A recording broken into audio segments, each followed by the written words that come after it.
Olá, bem-vindo ao canal Igreja Hoje. Para mim é um prazer enorme ter você aqui conosco. Eu sou o professor Gilson de Matos e nós estaremos falando um tempo sobre a Bíblia Sagrada, a Palavra de Deus. Antes de mais nada, eu quero pedir para você deixar o like e também, se você gostar deste vídeo, compartilhe com seus colegas e inscreva-se em nosso canal para receber semanalmente uma porção da Palavra do Senhor. O tema de hoje, a Bíblia e nada mais. Eu quero basear esta minha fala numa carta escrita pelo apóstolo Paulo aos Gálatas, no capítulo 1, versículo 8, quando o nosso apóstolo diz-nos o seguinte: ainda que nós, ou mesmo um anjo vindo do céu, vos pregue um outro evangelho, que não seja este que vocês já conhecem, tal pessoa seja maldita. Vejam a seriedade e a gravidade da palavra do Senhor, nos advertindo contra as heresias desse tempo presente, embora já no passado tivemos muitos exemplos disso. Vejam, queridos, o contexto em que os Gálatas receberam o Evangelho do Senhor era um contexto de perseguição imposto pelo judaísmo, e a igreja estava recebendo a palavra de Deus e ao mesmo tempo infiltravam-se na igreja da Galácia homens que queriam adaptar o Evangelho ao judaísmo. Com que finalidade? Evitar a perseguição. Vejam, a palavra de Deus nos ensina as regras de vida, de um viver santo. Nós não precisamos adaptarmos-nos a uma cultura X ou uma cultura Y. Se nós vivemos de acordo com a palavra de Deus, devemos zelar por ela e, se necessário, sofrer as aflições que a palavra de Deus nos recomenda, para não nos adaptarmos a este mundo. No entanto, estava sendo ensinado para aquele povo da Galácia que eles poderiam adaptar uma frase aqui, adaptar uma coisinha ali, para ser agradáveis à religião predominante da época e não sofrer a perseguição. Mas não é assim que a Bíblia nos ensina, queridos. Devemos estar muito atentos quanto a isso. Vamos ver aqui alguns exemplos que já ocorreram no passado, só para nós nos precavermos e vermos o quão nocivo é essa questão das heresias religiosas. No ano 610, apareceu um anjo chamado Gabriel, nome bonito do anjo, apareceu para um profeta chamado hoje conhecido por nós como Maomé. Este anjo ensinou, dentre tantas coisas, a esse suposto profeta, inclusive que Jesus não é o Filho de Deus. Mas afinal de contas é um anjo, né? Você tem que dar valor, o outro diz que é um profeta, então você tem que honrar. Não! Jesus Cristo, a palavra de Deus, diz que não há negociação quanto a qualquer coisa que renuncie à palavra do Senhor. A palavra do Senhor é sim, sim, não existe meio termo. Jesus é o Filho de Deus. Ele veio em carne, ele morreu e ressuscitou por nós e subiu aos céus para nos preparar um lugar. Isso é inegociável. No entanto, multidões e multidões seguem até hoje este messianismo, este evangelho novo anunciado lá por este suposto anjo, e tanta dor, tanto sofrimento tem sido causado neste mundo, quanta dissensão causada por causa de uma interpretação, por causa de uma invenção humana, por causa de um fanatismo humano, por causa de um descumprimento do que a palavra de Deus manda que nós façamos. Vejam, nós temos mais exemplos ainda, muitos outros, mas eu acho que eu vou me ater aqui a mais uns 2 ou 3 mais não tão antigos. 1897, sertão da Bahia, Guerra de Canudos. 25 mil pessoas, calcula-se, que morreram nessa guerra. Por quê? Porque um monge que havia recebido uma certa revelação estaria anunciando um certo evangelho que causou morte, sofrimento, destruição para milhares de pessoas no Brasil. 2 décadas depois, talvez um pouco menos até, nas divisas entre o Paraná e Santa Catarina de novo. Agora o monge José Maria vem com uma nova pregação dizendo que em breve ele vai morrer, mas que vai ressuscitar e vai morrer dentro de uma guerra santa. E desencadeia um conflito contra as forças nacionais de segurança, onde milhares de pessoas morrem. Boa parte delas, a maioria delas, fanatizada por um homem que se dizia um mensageiro do Senhor. Ah, professor, mas isso lá naquela época que o povo era ignorante. Não, nada disso. Em 1978, Jim Jones, um pregador pastor norte-americano, anunciou um certo evangelho de contrariedade às leis, de contrariedade às normas, um evangelho do ódio, um evangelho da perseguição àquele que não pensa como eu penso. Enfim, o governo americano pressionou, fugiu para a Guiana, trouxe consigo centenas de fanáticos religiosos que foram morar na selva amazônica.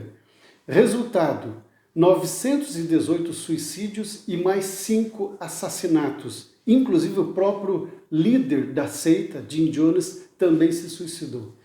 Vejam quanta desgraça por perverterem a palavra de Deus. Se no primeiro momento, quando chega uma mensagem dessa, o ouvinte diz, não, isso não está de acordo com a Bíblia. A Bíblia diz que eu serei maldito se eu der ouvidos a isso. Toda essa dor, todo esse sofrimento, toda essa maldição não teria se instaurado nessas vidas. No entanto, sofrimento, discórdia, morte para essas pessoas que preferiram desprezar a palavra de Deus e seguir ensinamentos humanos. Veja o quão perigoso é isso para as nossas vidas e para a própria sociedade, não é verdade? Vamos lá.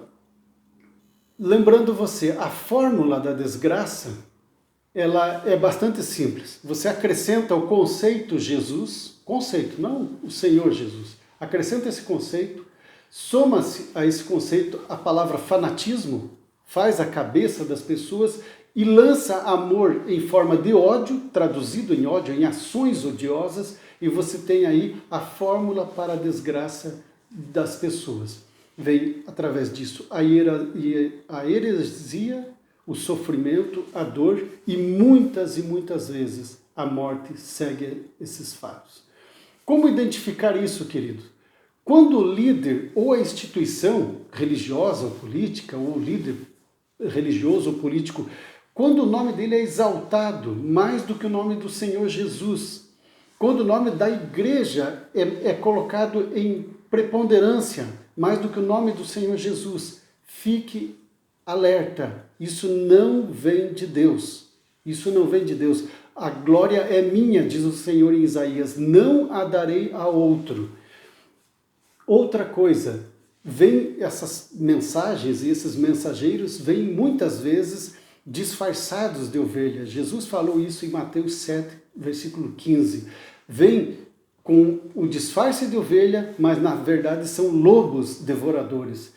Esses disfarces utilizam-se sim de versículos bíblicos, utilizam-se sim da palavra de Deus, só que distorcem ela de maneira que aquilo que está na palavra se traduz muitas vezes em ódio, em heresia, em mentiras e em destruição para aqueles que nisso acreditam.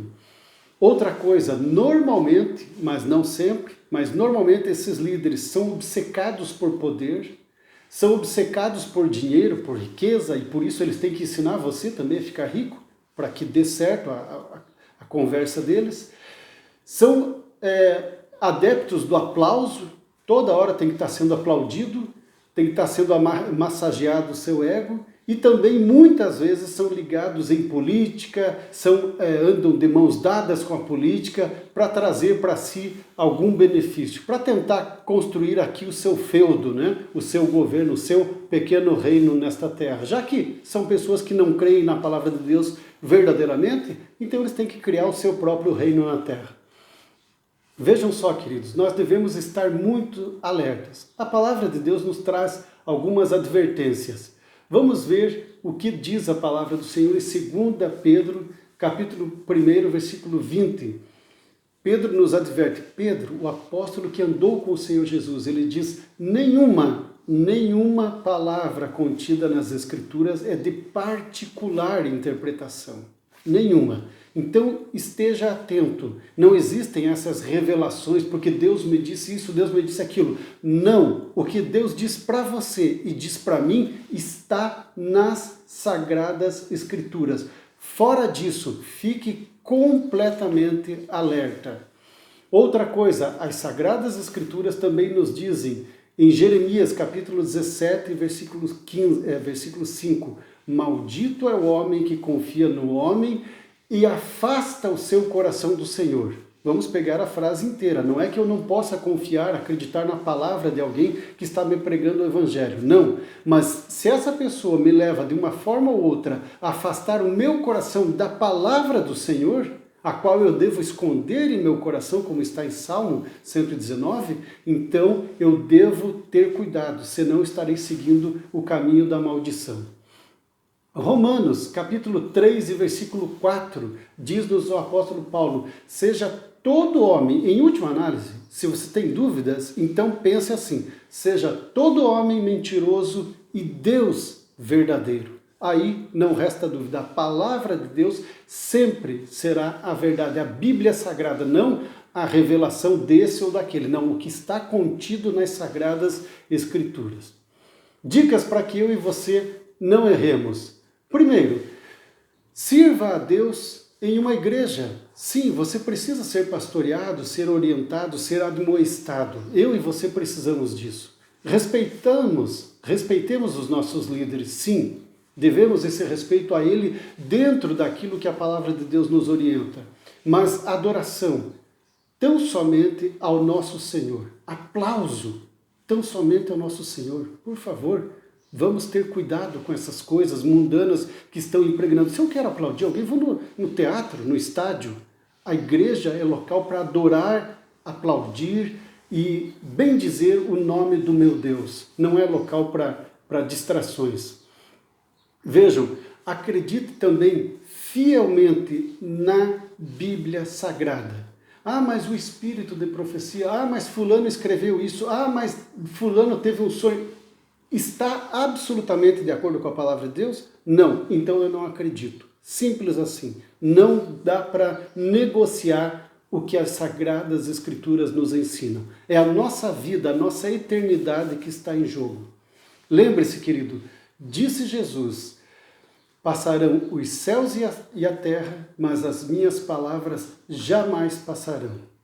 Guarde essas palavras e fique na paz do Senhor Jesus. Amém.